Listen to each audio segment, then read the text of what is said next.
baloney. Thank you guys so much for last week's video. I got 49 subs, 3,000 views, and all I got for it were these tears running down my face. This chapter of Dandadan was bittersweet to say the least. After years of build-up, Okaroon finally has got his family jewels back. Turbo Granny got her powers back, but now Turbo Granny has seemingly left in a scene that, I'm not gonna lie, hit me harder than I expected. So let's jump right in to a short word from my partner Gamer Supps. They're doing free worldwide shipping for creator codes. But I'll let you in on a little hack.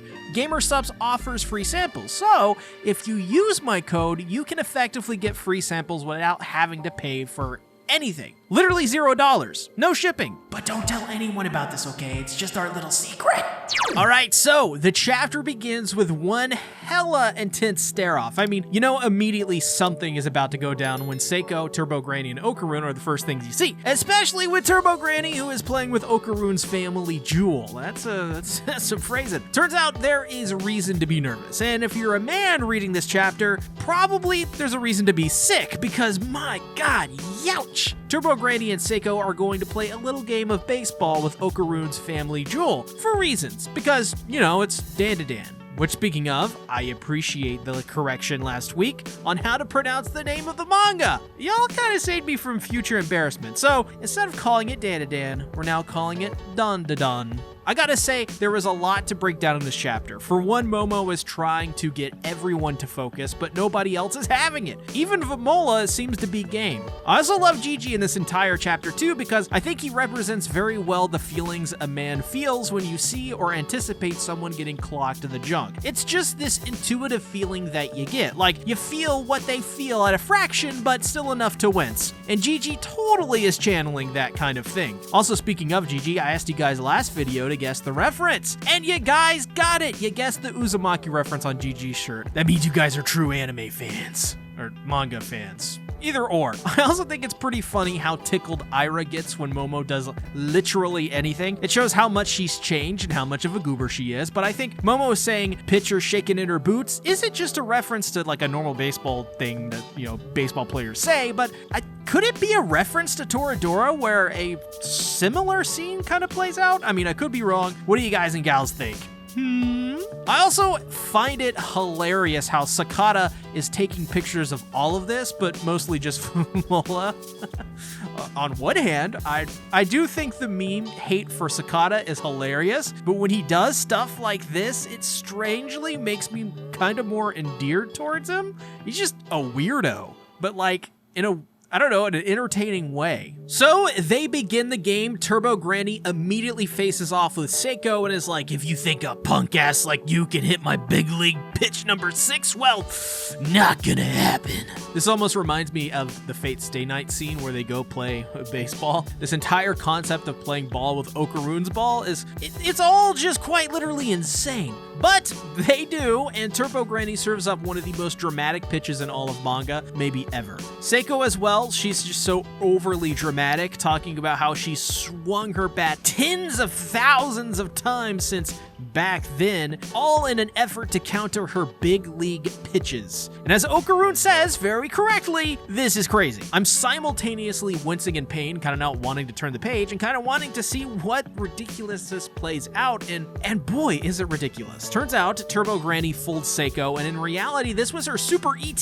curveball. I guess we're curving balls out here now. Turbo Granny essentially has the upper hand. Seiko has only really prepared for one set of move from Turbo Granny, and that is important to note because now Seiko once again may fall to another one of her pitches. Maybe the training just wasn't enough, but channeling Shinjo Gahara, and an astonishing 2-page spread hits the ball. Seiko, after all of these years, has finally conquered TG's techniques, and everyone else, I mean, they're in shock, including Gigi, who can't bring himself to look. I love it. I love Gigi's expressions, always, and this chapter was no different. But man, clean as a whistle, Seiko hits a home run on Okaroon's family jewel, never to be seen again as she calls out, "Look for it!" Eventually, they find it. It's now back in the It's now back in the sack, so to speak. And we've taken years to get to this point, and finally Okarun is, shall we say, whole again. It's also just so funny to see in these panels how tiny Momo is to everyone else. Like, she's like barely even there. She's just a tiny dot. This is also notable because Okarun feels he's let down Momo, that he didn't do enough for her. And while Momo reassures him that it's all right, I imagine Okarun will have this eat away at him over this arc of Dandadan. It makes sense, as Gigi may as well have a similar arc too, where they both have something eating away at them, all regarding something Momo has had happen to her. So I think they'll mirror each other, and they'll both feel like they didn't do enough to help her.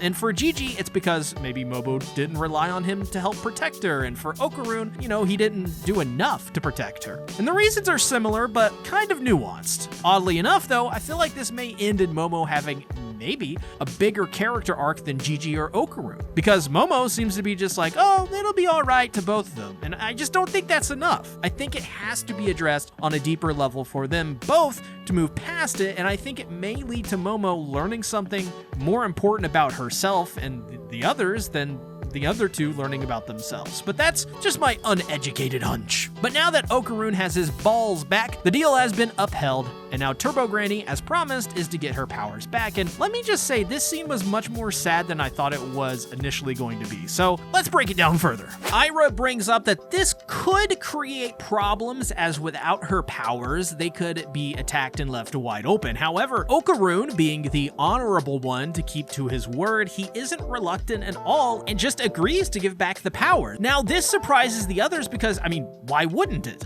These powers were insanely useful to him, and at this point, it was just this assumed thing that Okarun could do, which is why I think Turbo Granny had to remind the others that they made this deal in the first place. Still, Okarun isn't bitter over it. He's actually pretty thankful, and I think this is showcasing how Okarun views power in general. He's not someone who would hold on to it just because he's the good guy. No. Instead, when faced with staying in power or giving it back, he gives it back. And that's massive and shows his character, which is something to look out for. If you ever see anyone, by the way, give up major power willingly, they deserve immense praise, because humanity doesn't often do that. But I think Turbo Granny shows that comparison really well, because she's annoyed by it and wants her powers back now. So the ritual is done. Seiko strikes Okarun over the head like Chica, calling them out as a bonehead. And at first, I thought Turbo Granny would actually turn around and be like, just kidding, you can have these powers actually. But no. She opens up this portal, which is just so terrifying that they even consider bringing out Enjoji. And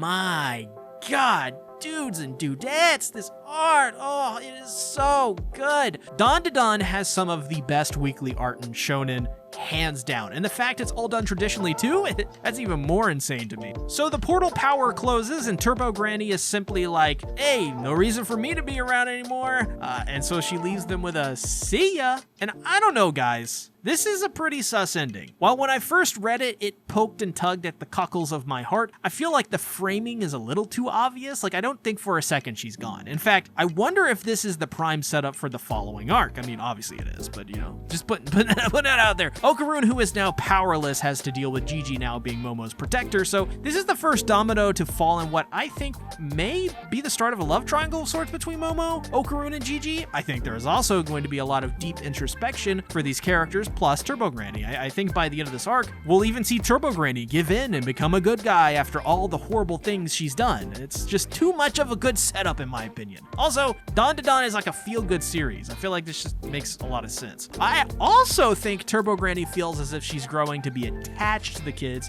and Seiko. I mean, we've seen this throughout the last handful of chapters now. Turbo Granny is simply just growing to love them as her kind of found family of sorts. And also remember, she's stubborn as hell too. I mean, she doesn't even want to admit she lost in the initial arcs to Momo. So I don't know. Maybe this could also mean that Saint Germain will be a big player in this arc too. Maybe now that Turbo Granny has her powers back, Saint Germain will go after her in the hopes of capturing her to use her powers, because after all she has to say is, I lose or I give up or whatever. And we do know that when he showed up, Turbo Granny reacted to it. So I think we're kind of laying the groundwork for the kids maybe to unite their genital-eating granny. Why? Because they're family. But just like Chainsaw Man or One Piece, I ain't got a clue where Dandadan is headed next. We'll just have to see. Thank you all for watching. Leave your comments down below what you thought about this chapter. I have a challenge for you guys. If we can get to 1,000 subscribers, I will do a video on the Turbo Granny arc. So let's get the word out. Subscribe, drop a like. Let's get that Turbo Granny video. Thanks for watching. Bye-bye.